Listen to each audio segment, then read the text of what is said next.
Hello, I'm Colleen Gallagher, CEO at OnWrd UpWrd, and you're listening to the Association Insights podcast powered by OnWrd UpWrd, where each week we interview association leaders from across the country to hear how they're trying new things, taking big risks, and delivering value for their members. We'll explore the realities of what it means to work in and with associations and bring you the insights and inspiration you need to advance your career and make big changes at your association. Let's get started. Welcome back to the Association Insights podcast powered by OnWrd UpWrd. I'm your host, Colleen Gallagher, and today I'm joined by Phil Andrews, CEO of USA Fencing. Since taking the helm in 2022, Phil has helped drive significant membership, club, and revenue growth while leading the organization toward the major opportunity of the LA 28 Olympic and Paralympic Games. We're talking about the strategy behind that growth, the role local clubs and culture play in building a stronger membership organization, and what other association leaders can learn from USA Fencing's approach. Phil, welcome to the podcast. Thanks for having me on. Appreciate it. Yeah, I'm so happy to have you and to hear this story. For those that aren't familiar with USA Fencing, tell us a little bit about the organization, who you serve and what your role looks like. So we serve fences up and down the United States, and the accent's probably giving away immediately that I am the British ice hockey player who's the head of USA Fencing, which is, of course, what everyone expects. So ultimately, USA Fencing, like a lot of associations, we serve members. So a lot of people are thinking, wait a minute, I thought we see fencing in the Olympic Games. And you're right, that's part of what we do is we have almost two sides to our association, to our world, and two missions. One is to develop athletes and ultimately to the Olympic and Paralympic Games.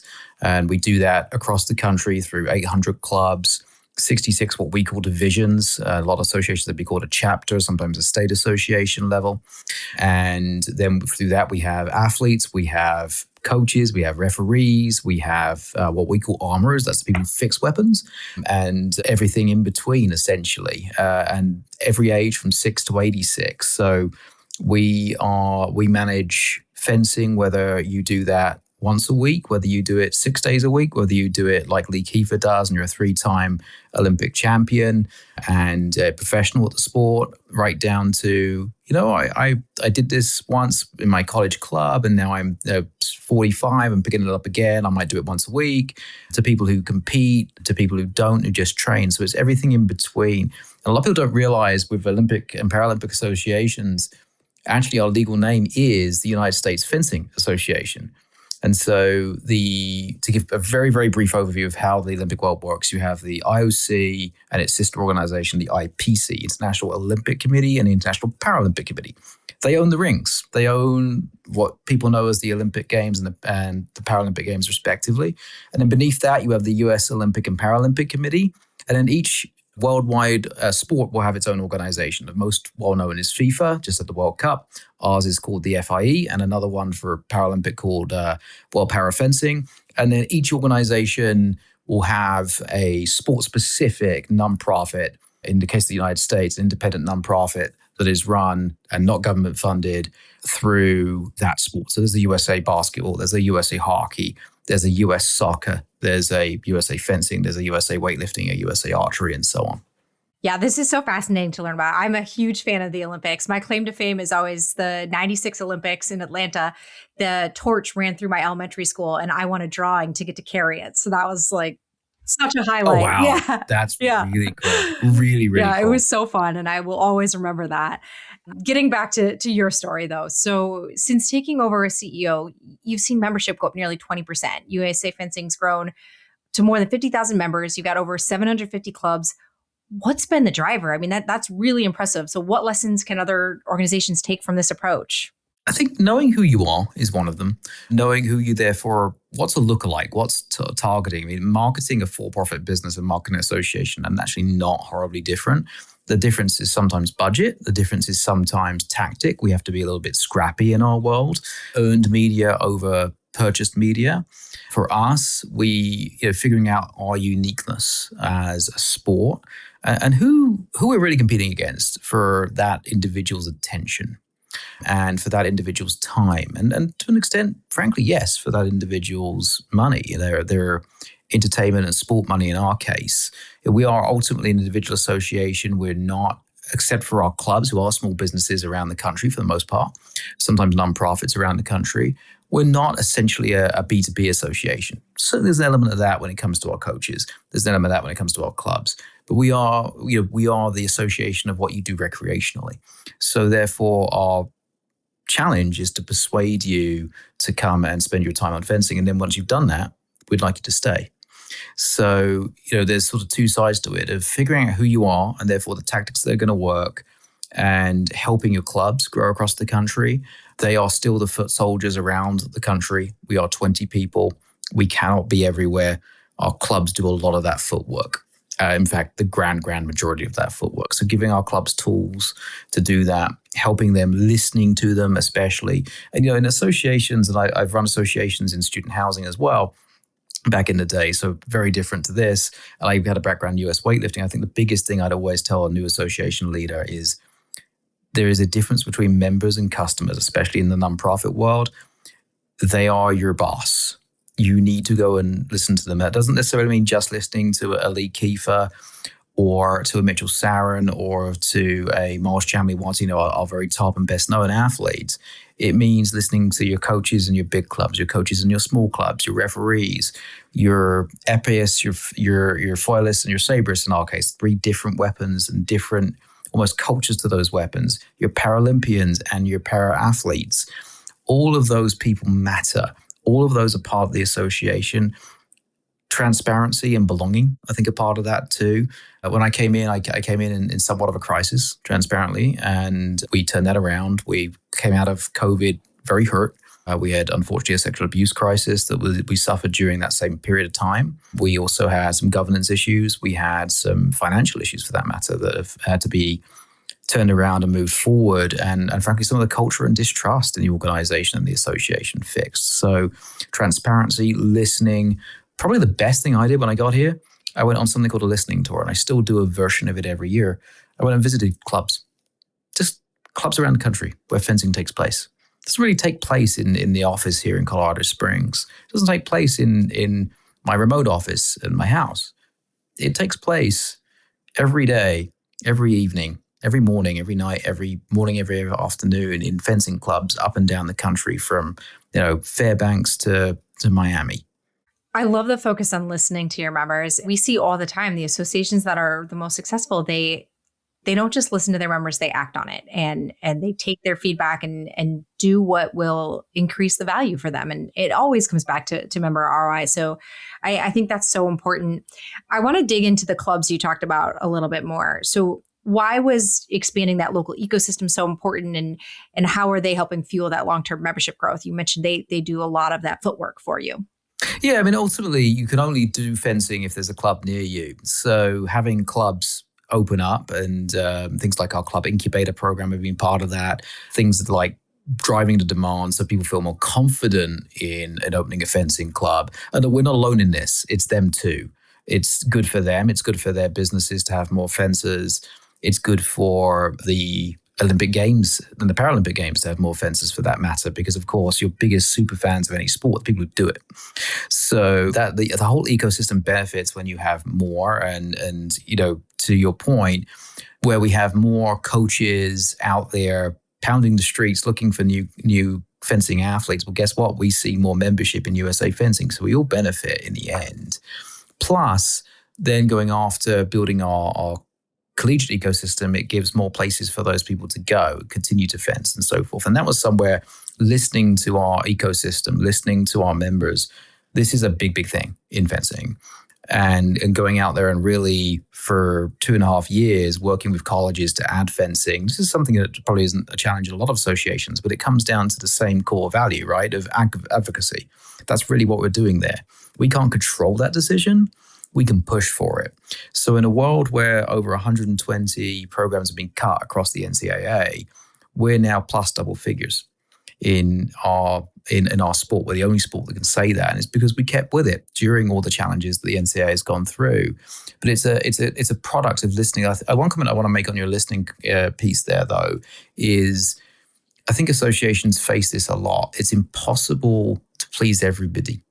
The 80% of people, 80% of the time is a really good rule and one we stand by. I think what's important, though, is to be able to explain your work, show your work to your members. I do a monthly blog stroke email to members, which basically explains what are we doing, where are we at? And sometimes it says, yeah, we got that wrong. Obviously, like any association, we try to put as positive a view on it as we can. Don't get me wrong. But at the same time, sometimes you've got to hold your hand up and go, yeah, we got that one wrong. And sometimes you've got to hold your hand up and go, guys, bear with us, believe in us. We're going to get there for this reason. And sometimes perceptions of a change that you make an association, the way the association works, we've just gone through a big one with something called our point structure. So that's how people are ranked. And the problem that we were trying to solve is making our events manageable.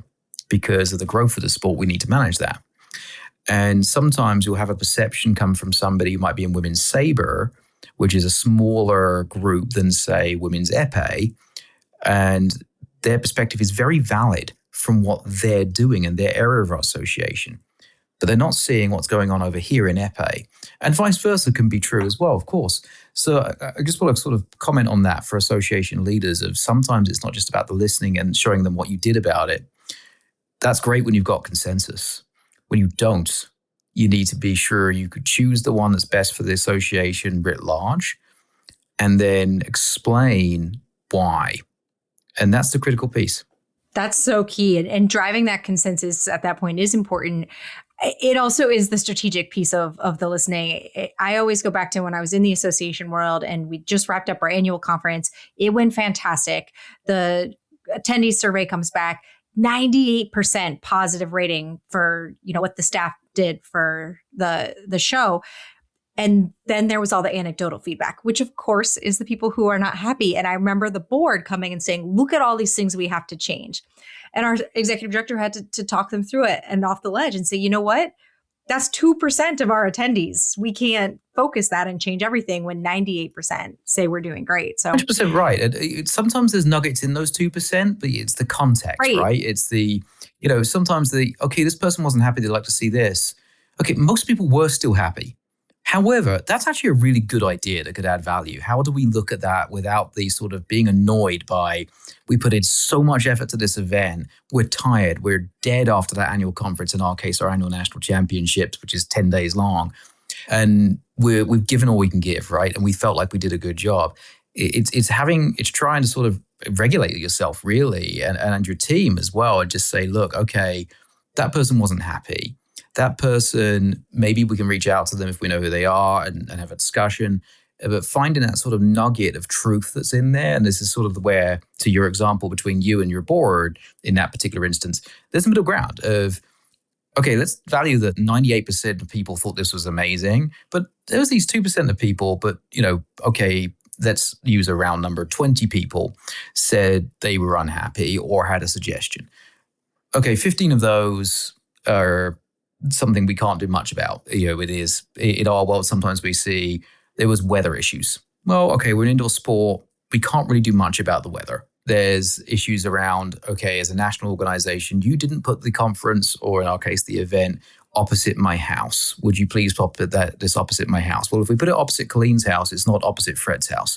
So we're going to get the same complaint again. But there might be 5 of those 20 people who go, it'd be really good if you had, facial recognition for check-in. So that deals with the line to go and check in for your event, for example. And I'm making that up completely, but there's some nugget in there of, okay, they're unhappy because they queued to get checked in. Most people are happy with the check-in lines. Do we have to change that? No, but that's a really interesting suggestion. That's a really great perspective. And you seem to have this ability to step back and look at the big picture. You talked about earlier, like coming in a crisis, and is that something you wanted that job because you felt you could step in and help move things in the right direction? Like what pulled you in at that point and made you want this job with everything that was going on? I mean, To a degree, I was recruited, and actually, transparently, I said no the first time. And it was actually the former executive director of the organization that said, "Hey, can we go for coffee? I really think you should talk to them." And she persuaded me, and now I can't make my mind up whether she really liked me or really didn't. So I'm kidding. We were long-term friends and still are. I ran USA weightlifting for 10 years before this, and then briefly ran the International Weightlifting Federation. So you remember I talked about earlier, there's a worldwide federation for each sport. So I ran that as an interim, what's called their Director General, CEO in American English, and was running that through a leadership crisis where there'd been a significant, essentially corruption investigation into the IWF and a gentleman named Tamas Shayan. So I was coming off of arguably a very long turnaround of US weightlifting. Very proudly, they won medals again in Paris, including a gold medal for a lady named Olivia Reeves. And and then off of the IWF issues. So I think that was probably somewhat the attraction for USA fencing. I'm known, or at least I think I'm known, as a bit of a change agent. And certainly that's my strength. I'm a doer. I'm somebody who's going to come in and make things change and make things happen. That's just my personality type. I'm not, and these people have great value. I'm not a person who's going to keep the wheels on. I'm not the person who's going to be the maintainer. Those people have phenomenal amounts of value. I want to be really clear that when I leave here, that's probably the type of personality you're going to need after several years of an association led by somebody who is a change agent, who is going to look constantly for how do you make changes and what needs change. For the next thing to go and do. So I think that's a lot of what pulled them to me. And for me, it was the interest of doing it with a very different organization. Weightlifting is extremely different. It's a primarily adult sport. It's a primarily bourgeois sport. It's dominated, generally speaking, by the southeastern United States. It's not a collegiate sport, whereas fencing is largely a youth sport, although we have a very significant veterans community, which is over 40s, called masters in a lot of sports. We have the NCAA. It is a sport that was already somewhat at the top of the roster, especially in foil, but there was a significant Paralympic performance gap that we need to close. So I think, the idea of change pulled me in. I deal well with challenges and things that people think can't be achieved. So at the moment, people are going, you can't market fencing. It's an old sport, et cetera, et cetera. And, putting it on TV and doing a whole creator program and collaborating with things like Comic-Con, the gaming industry, to bring people into fencing is proving people wrong, that you can go and market this sport. And I guess that's probably my biggest rationale, is proving people wrong. Whether that's good or bad, I don't know. But it's one of the biggest things that motivates me. I love it. And when we talk opportunity, I mean, LA 28 is obviously creating a ton of excitement. How are you thinking about bouncing? I mean, it's a short-term opportunity, but it's something to build that can help you be even stronger after the game. So how are you looking at it? Yeah, I think that's exactly right. So that work started probably this past season. So our season finishes July 31, and that sort of start to build those relationships with the media, with people of note, with LA 28 itself, so that we can maximize that opportunity. Because part of it is we compete in the Olympic and Paralympic Games. And you're thinking, yeah, I get it. The US competes against Italy. I've seen in Olympic Games. What I mean is, as USA Fencing, we compete against our friends. So our friends upstairs here, we share an office building with USA Archery and US Cycling here in Colorado Springs. We'll compete against both of those guys. Doesn't mean we're not friends, doesn't mean we don't help each other for the rest of the time, but inherently, we're going to compete for attention. We're going to compete for airtime.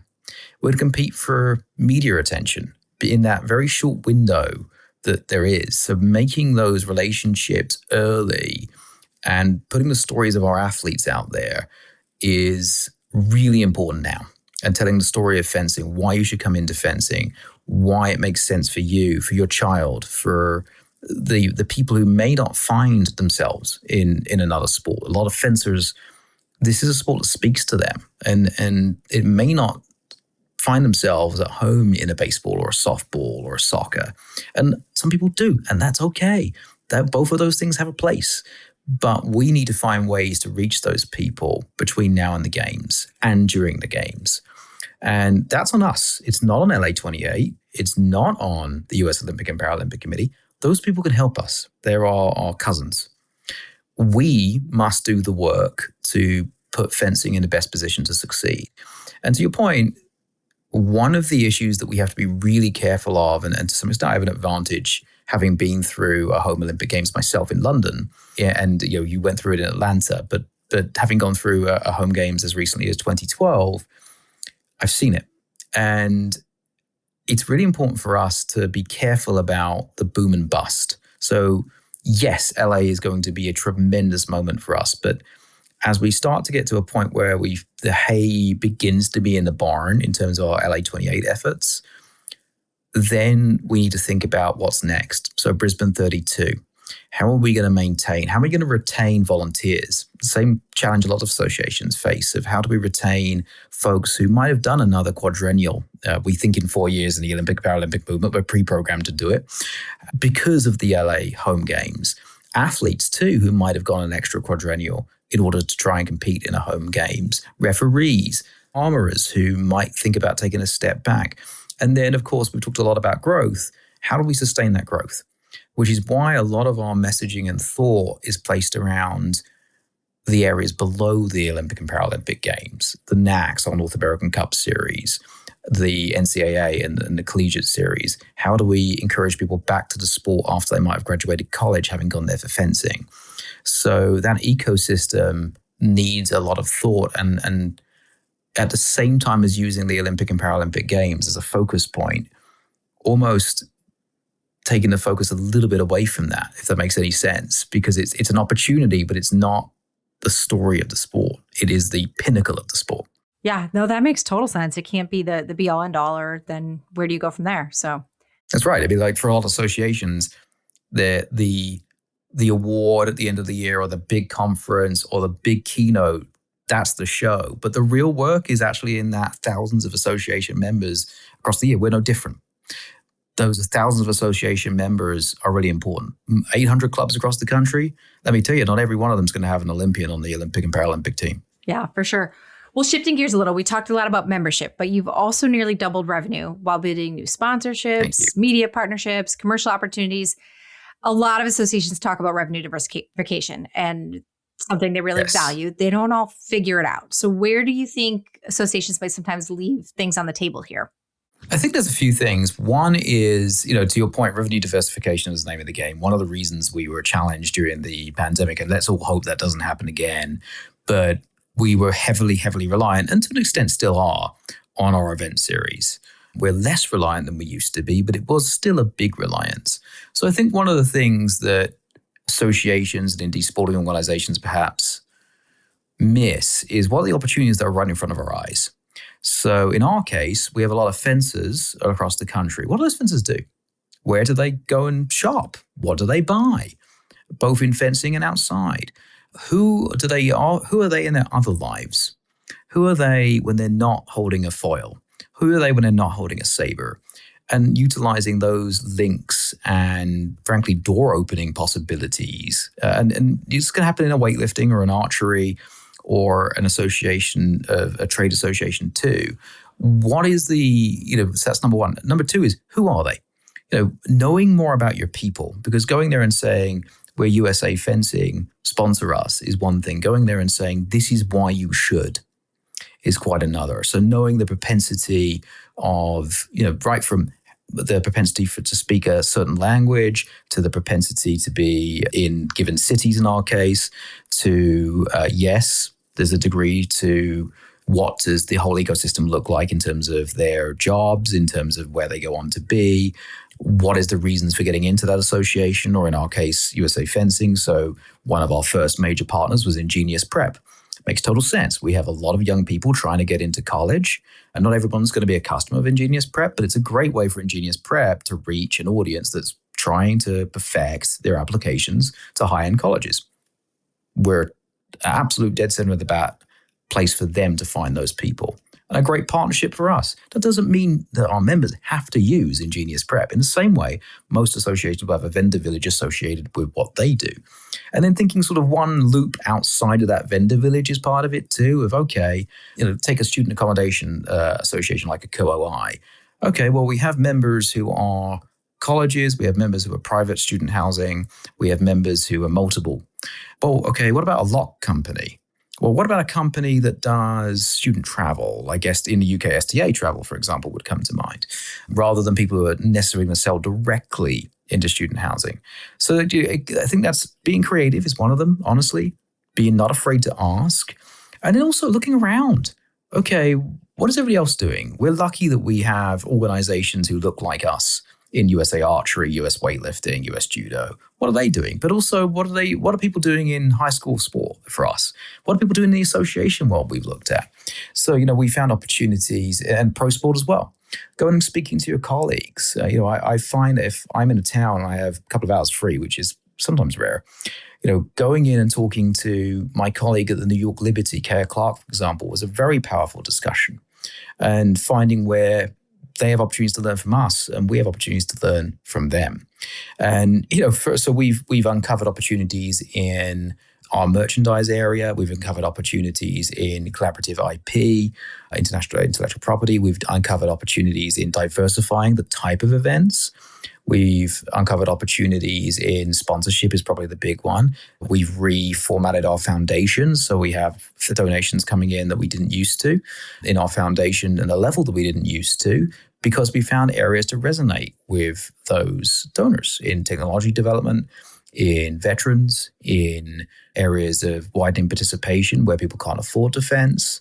So I could drone on for a while here, but it really comes down to listening again to your members. What do they want to see from the association? And some of that might be, you guys should really do this. Putting those ideas sometimes together with, okay, but how does that make sense financially? Is there a sponsor out there that might want to sponsor that area of the association? Is there a way that we can develop that into a useful educational series that provides a profit or a revenue stream for the organization?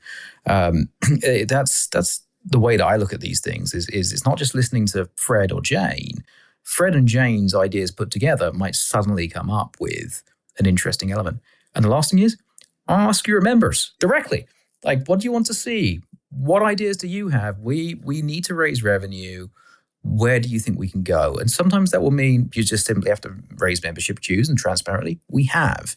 And in today's day and age, with costs rising, most associations are nonprofits. Most are not running at large surpluses. Sometimes you would just have to do that. But going transparently to your members and saying, look, we need to diversify our income. What ideas do you have? I think one, buys a lot of trust. Two, gets to some interesting conversations. And three, gets to some usually pretty good ideas. I was taught many years ago by British Cycling, who turned themselves around. Some of your best ideas lie in your people. And it stayed with me the whole time. Yeah, that's powerful. Building on the creativity you talked about, I know USA Fencing's really embraced some creative marketing and comms initiatives, some creator collaborations, some media partnerships, telling athlete stories in new ways. How's your approach to storytelling and audience development really evolved? And what role has that played in maybe attracting some of those new partnerships? Yeah, I think the creator one is probably the biggest there. We just built a property called the Creator Showdown, which starts in New York City in September. We've also confirmed a second one actually in Las Vegas, Nevada in 2027. And that's allowed us to access some brands who want the value from sport, but also want the value from creators. So it's a couple of things. It's allowed us to access revenue streams from both of those sort of marketing buckets. It's also allowed us to bring more eyeballs to the sport and the idea of trying fencing. It's allowed us to bring in brands who want those eyeballs. So one of our partners on that is a company named HubSpot. There is no way that they would singularly be a partner of USA Fencing. At least I don't think so. And HubSpot is a CRM system, a customer relationship system, often used in the sales industry, but some used in some associations. And they really lean into creator marketing. So being able to approach someone like that and bring them in to an event like that, which is a fencing event, but it's not really a fencing event. It's not an Olympic qualifier. It also allows us to showcase things like new technologies with a couple of partners. It allows us to do crossovers with some of the, in our case, the IP, intellectual property from movies. So you'll see in that Creator Showdown, and bring in some of the sort of classic scenes and recreate them, and or set challenges for creators and fencers to recreate certain logos and fencing movements from those movies. Of course, not every association can do something like that, but there's ways you can lean into LinkedIn voices that are relevant to your association. There's ways that you can reach out to those people and do something fun. Think about what's fun about what you do. Why are people passionate about your association? And then whether that's like the Association of FinTech Professionals or COI, or, I sit on the board of Sports CTA. There's a lot of people out there who you can start with what's different about us, what's interesting, and how can we create something like that that's interesting. For us, it was about eyeballs, yes. Yes, we have a unique proposition because of the sport. Yes, we have the Olympics coming. We have some great things. And yes, it allowed us to diversify our income, to your point. We're also leaning into a lot of what makes us unique as a sport. So we're the first ever sport to do a Comic-Con panel. We're doing another one in New York at New York Comic-Con. In weightlifting, wouldn't have been a relevant place for us to be. In this sport, very relevant. Very much our audience. So you think about one of the things what do you think about when the word saber comes up? You probably think a little bit about lightsaber. So we're going into the New York Comic-Con in October. We'll have a panel there. We'll have 2 stars of the Star Wars films and somebody who was the stunt guy who put it all together, a guy called Nick Gillard. And then later that day, attendees will have an opportunity to come and try that sport with us. And, what's the end goal? Some of them go, this was really fun. I want to do more fencing, because they met a couple of Olympians. Of course, they met some of the stars of Star Wars, which brought them in. And then they can become potentially fencers either in New York, where that Comic-Con is, or in their hometowns. So it's layering it. And a lot of it comes down to what's unique. Where can we create something fun and interesting that is a media story that isn't necessarily Fred beat Jane or Fred beat Frank in fencing and the score was 15-14. That's important, but that's when you're following the sport. And ultimately, it's really challenging for smaller sports and smaller associations to break into the media day to day. So you got to make it interesting. So how do we break into Variety and the Hollywood Reporter? The way we do that is by doing something interesting to them. And it's usually not Fred beat Frank or Jane beat Janet.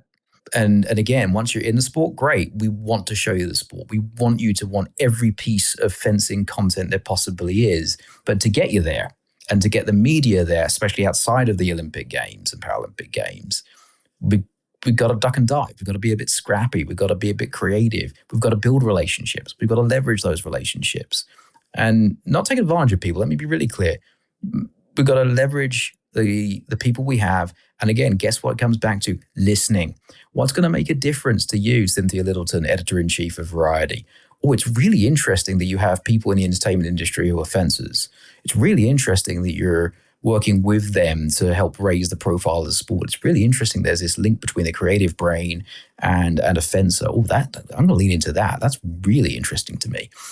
Oh, is it now? Okay, we can go there. We can find a story around that. We have fencers who we know are in the entertainment world. We know they're musicians. We know their interests outside of fencing. Therefore, we can feed them, if you like, into that type of story. Yeah, that's great and really good way of coming at it. As I was prepping for this interview and reading through some of your work, one thing that really struck me was the emphasis on culture, but not just organizational culture, the culture of the sport itself. So how do you intentionally shape culture as a CEO, and why do you think that's so closely tied to growth? I think, it's not perfect. It never will be. We're a decentralized organization. We have, as I've talked about before, 800 clubs across the country.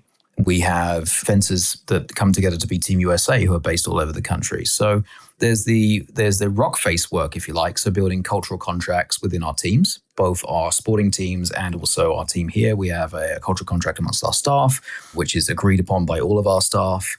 We actually just redid that at the beginning of this last season. That's really helps, especially during tough times, because it gives you a set of rules, honestly, that you can go back to, a set of agreements that you made with each other that you can keep to. And that's happened in our athletes as well. We've done work with them in a very similar fashion. And a lot of the very top teams in the world have got a similar element to them. The All Blacks, the New Zealand rugby team, have one. You see a couple of them in the FIFA world. So, for example, famously, Japan always leave their dressing room at the FIFA events very, very clean. A lot of people think that's just Japan being Japan. It's not. That's an agreement they all made between each other to do that. And I think it's a great thing to do. I think it's a great culture to have, but that comes to culture of that team. Wider, I think it's calling it out. It's making it known. It's also managing cultural items. So here's a good example. One of the things that struck me when I got to my first USA fencing event was the first thing I walked into was a fairly aggressively worded code of conduct. Fine. That was right on the door of going into this very large national event. And I get the rationale. Please behave. But if you tell people you're probably going to be an a-hole, guess what? They're probably going to be an a-hole. So treating people with the assumption that they're a good human being and that role model aspect of it. And we have some great human beings in fencing. So Lee Kiefer, who's pregnant with her first child, and her husband, who was injured, just flew halfway around the world simply to cheer on their teammates. And to me, that shows the character of those two human beings. And they're a great example to a lot of people out there in fencing. That's the type of people we want to profile. We want to put out there. We want to speak for the sport. And also taking action where people are egregious, no matter who they are in the sport. That's a big thing in sport. Most people will probably remember the Larry Nassar gymnastics scandal. And a core issue in that was he was a big name in the sport. He had a role in the sport, and nothing was done. And that is an outrage. And now, fortunately enough, sport has changed its culture generally in youth sport to where it's a reporting first culture now, and that's right. But also, you must look past the idea of that individual might be an Olympian or a high-level coach. If they did the crime or they did the issue, they need to be addressed. Whether that's through a black card, which is essentially get out of here, you're banned from the rest of the tournament, a level 2 black card, which says you're out of here and you're out for 60 days, or something more serious. And we've in our time, we've taken action against Olympians, we've taken action against, frankly, legendary coaches where it's been necessary. Do we want to do that? Of course we don't. But that is you've got to treat people respectfully. You've got to treat people like they're going to behave well and do the right thing. You've got to show them behaving the right way. And then when they don't, you've got to be willing to take action about it. And it's not going to be comfortable sometimes, but you got to do it. And like I say, is it perfect? Let me be really clear. We're not perfect, not by a long stretch. And there are individual issues that come up around the country and they need to be dealt with. We've got a long, long way to go. But is it better? Yeah. Is sport better than it was writ large 10 years ago? Youth sport? Yes. Progress, not perfection, though. And everything, right? That's life. Yeah. Yeah. 100%. But you can't let perfect be the enemy of the good. You got to make progress every day, right? And the culture's no different. You got to, and am I perfect as a leader in that? No. Have I violated my own agreements in our cultural contract on occasion? Yeah. But you got to, again, that's the time you raise your hand and go, yeah, I got that wrong, or I was too sharp there, or, you role modeling that idea of you're not above everybody else, even if you're the CEO or the executive director of the association, is really important. And saying, I got this wrong is one of the most important things you can do. And you know what? I'm quite often wrong. The ability to recognize that and acknowledge that is such a hallmark of a good leader, though, because that, you can tell when people can't do that, and it shows. And it's tough, right? Because sometimes you've got a conviction in something, right? like this can work, and you are absolutely convinced. And it's managing that of like, okay, guys, I heard you. I want to give this a try. And if they were right and it fails, we've got one of these going on right now where I'm sort of putting my eggs in a basket of doing a New York, New Jersey event. And I know there's a couple of people on my team who are like, this is another event that we really want to do. It's going to be a little smaller. And, I'm going to have to either say, thank you for doing this. I really appreciate it.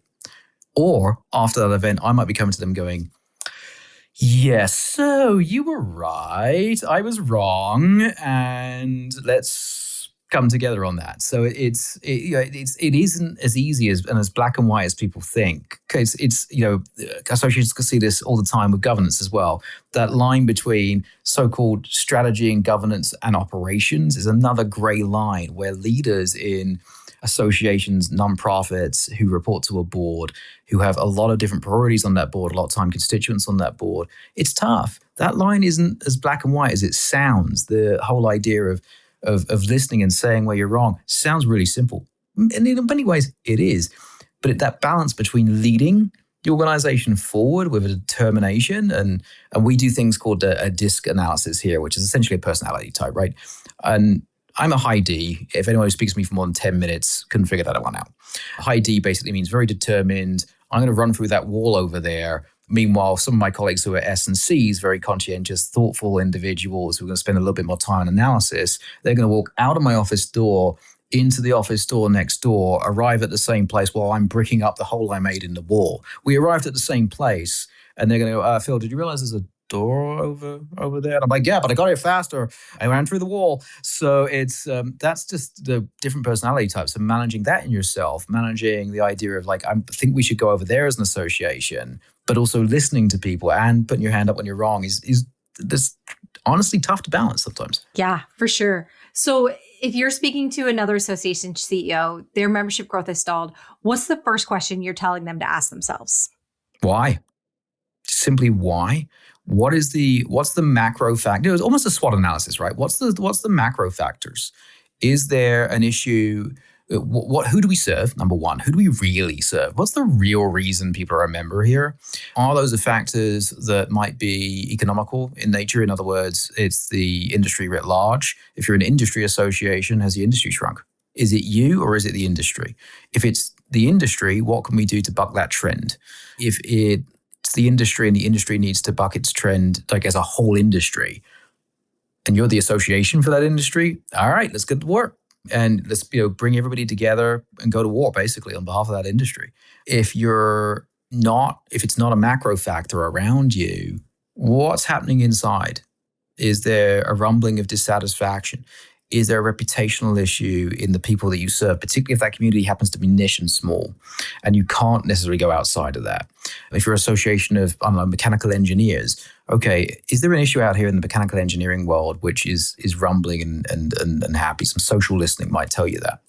Going out there and then going and listening and going to board members you trust. Hey, we've stalled or we're going backwards.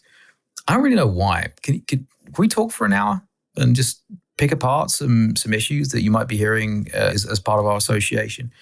Go into your big thing. I would do is a lot of people have a information ad or inquiries ad or whatever it might be.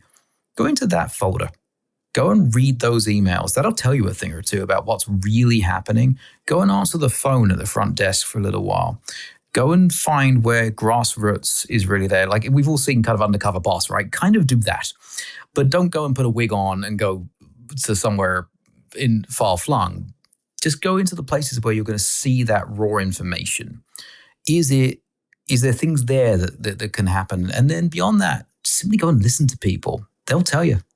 And I think that's one side. The second side is, if you go and talk to most MBAs, they're going to tell you that you probably need to spend 5% of your budget just to stand still on marketing. Most associations spend 0 on marketing. Most associations don't have a marketing team, even a communications team sometimes. That's fine. You can do that. But is that the reason? You just need to get the association out there more to the people that it can serve and to find the ways to do that. So sometimes it's creative thinking. And if you're an S&C person or a maintainer, that's sometimes really difficult to think about. For me, it comes much more naturally than how do we maintain, how do we make the nuts and bolts work really well? I need people alongside me who do that really well. I do. I'm fortunate. I've got Brad Zahorsky, who's great at that. I've got Glenn Hollingsworth, who's great at that. I've got Tabitha, I've got Jess on my team, people who are great at the nuts and bolts pieces and not necessarily the sort of, okay, let's go and creative and go put a hole through that wall. So for me, lesson number 1, listen. Lesson number 2, listen. Lesson number 3, listen. And from that, consider and put those things together. Don't listen to Colleen in isolation. Don't listen to Jane in isolation. interpolation of data and information is really key to figuring out what the right way forward is. But also don't let, all those sayings, don't let the perfect be the enemy of the good. Don't look for the perfect opportunity. Don't look for all the reasons not to do something. You've got to find that balance between risk management and finding those ways to grow the association and or maintain, even in some cases. So yeah, it's difficult without knowing the particular circumstances. But if I was coming across another association CEO who said, look, we've stagnated or we're going backwards and it's a membership issue, I'd start with satisfaction. I'd start with what's going on in the industry. I'd start with what's the real value of being a member, not what we say the value is. What's the real value? So a great example, we say, great, be part of the fencing community. We've got all these member benefits, etc. Biggest single reason to be a member of a national governing body, the right to compete. The right to be inside a venue competing in fencing. Second biggest reason, insurance. Being insured whilst you're training and whilst you're competing. In a lot of national governing bodies, those are the two real reasons why people are a member. First and foremost, before you get down beyond that, before you get into rankings, before you get into college opportunities, before you get into these big national events, before you get into member benefits, before you get into club benefits, those are the two core main rationales. So you got to do those right. And then, okay, where else can we go with that? Yeah, that's just some really fantastic advice. This whole conversation has been amazing. I know I've learned a lot. I'm sure our listeners will too. Before we let you go, though, we like to end all of our conversations with a just for fun lightning round style here so our listeners can get to know you a bit better. So first one is, what's one small thing that brings you joy lately? My daughter. Absolutely my daughter. I have a 2.5-year-old. She is amazing. The giggle at the end of the day when I'm putting her to bed. My wife's just gone through a total knee replacement, so I've been dad and nurse all at once, and being with my daughter and just like the joy at the end of the day of her smile and her laugh and, the fast data ride up the stairs and, seeing her interests blossom and her personality blossom. Like that's joy personified right there. I love that so much. I have a 5-year-old daughter and it just keeps getting better. So, you have lots of good things to look forward to. Oh, yeah. Okay, what are you currently obsessed with? It could be a book, a show, a hobby, even an idea. Tell us your latest obsession. Oh, that's tough. I think this is cliche, but I think, my latest obsession is growing the sport. Like we have this 2-year deadline basically before the Olympic and Paralympic Games that's staring us in the face. If we don't act now, we will not take advantage of that. So that's probably the obsession, if I'm really honest. I'm a little bit of a workaholic, as my colleagues will tell you. There's good and bad to that. So I guess that's probably the obsession right now, about how we find new ways to do that. Great. And what's your ideal comfort food? A really, scored raw between Italian and curry. With the right curry, there's a place in Denver called Mad Over Curry. Doesn't look like much from the outside. It's the closest I've found to like good Indian cuisine in the UK. And there is a difference. It's like trying to find good Mexican cuisine in the UK versus the US is really challenging. Here it's tough to find really great Indian, but that's one of the very best I've found. I also am a sucker for a really good like plate of like spaghetti bolognese, for example. There was this one place in Chile, of all places, that I ended up on vacation down there 5 years ago or so. And I had like this bowl of bolognese with just like powdered Parmesan cheese on it. And 8-year-old me was delighted. It was not anything you would serve in a Michelin star place, in a high-end place. You would never see that on that one hill in Rhode Island in Providence, which is full of amazing Italian restaurants. Most Italians would probably throw it at you. For me, it was like the most comforting, like taste of home when I was a kid, and like somebody's mom would make that for you, and it's a cheap, easy meal for you to put together with like basically frozen mints and stuff like that. Amazing. Okay, what's a travel moment that still makes you smile when you think about it? So most work travel and association executive directors who run national associations will resonate with this. Sucks. People are like, you get to travel so much. Yeah, I'm really good at the inside of airports and convention centers and hotels. Look, the travel with my wife or my wife and daughter is always going to be better, right? So before I met either of them, I would say staying in a cheap getaway as it looked on the face, but turning out to be a castle on the same lake where Red Bull's headquarters is, just outside Salzburg, Austria, in my early 20s, when it was a last minute deal. But back in the day when you used to be able to get those last minute deals in the front window of a travel agent. And a couple of friends and we took one of those deals, ended up at what it turned out to be a castle. And it was just an amazing week of both culture and activity and this beautiful mountain area. Sure enough, I live in Colorado now, coincidence, question mark. So yeah, it's a lot of the people who ask me, I've been to over 100 countries in my life. Where's one of my favorite places to go and where sticks with me? Austria actually is a unexpected answer. That's awesome. It sounds amazing. This whole conversation, like I said, was fantastic. So Phil, thank you again. I really appreciate you joining us today. Thank you so much. Cheers, Colleen. And that's a wrap for today's episode. The Association Insights podcast, powered by OnWrd UpWrd, is a production of OnWrd UpWrd Marketing and Communications, where our mission is to make associations and nonprofits the go-to source in their industries through earned media and thought leadership. This podcast is an extension of our newsletter, a weekly collection of best practices, top trends, helpful ideas, and smart strategies delivered straight to your inbox. Have you undertaken a big change at your association? Or do you have some words of wisdom from the trenches of association life?